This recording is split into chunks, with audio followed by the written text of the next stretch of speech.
বাড়তি ঝামেলা ছাড়া একদম বিয়েবাড়ির বাবুর্চির মতো করে রোস্ট রান্না করে দেখাচ্ছি। একটা বাটিতে নিয়ে নিয়েছি হাফ কাপ টক দই আর হাফ কাপ পেঁয়াজ বাটা। যে মশলাটা বানিয়েছিলাম ওটা থেকে নিয়েছি 1 চা চামচ। আদা রসুন বাটা দিয়ে দিচ্ছি 1 চা চামচ করে। হাফ চা চামচ লাল মরিচের গুঁড়া, 1 চা চামচ টমেটো সস। এখন এই সবগুলো মশলা একসাথে ভালো করে মাখিয়ে নিচ্ছি একটা সাইডে।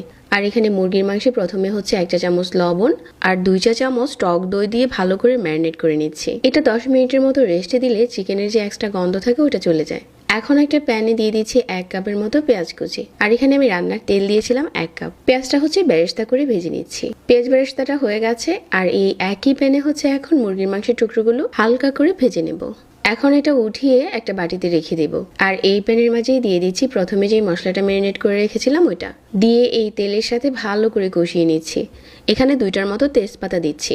মশলাটা কষে যাওয়ার পর এখন মুরগির মাংসগুলো দিয়ে উপরে হচ্ছে পেঁয়াজ বেরেস্তা ছড়িয়ে দিচ্ছি আর দিয়ে দিচ্ছি 1 কাপ তরল দুধ। এখন ঢাকনা দিয়ে ঢেকে ভালো করে রান্না করে নিচ্ছি। চুলা থেকে নামানোর আগে উপরে ছড়িয়ে দিচ্ছি কাঁচামরিচ, 1 চা চামচ ঘি আর হাফ চা চামচ করে দিয়ে দিচ্ছি কেওড়া জল আর হচ্ছে গোলাপ জল। উপরে পেঁয়াজ বেরেস্তা ছড়িয়ে দিচ্ছি আর চুলা থেকে নামানোর আগে টোস্ট বিস্কিটের গুঁড়া ছড়িয়ে দিয়েছি।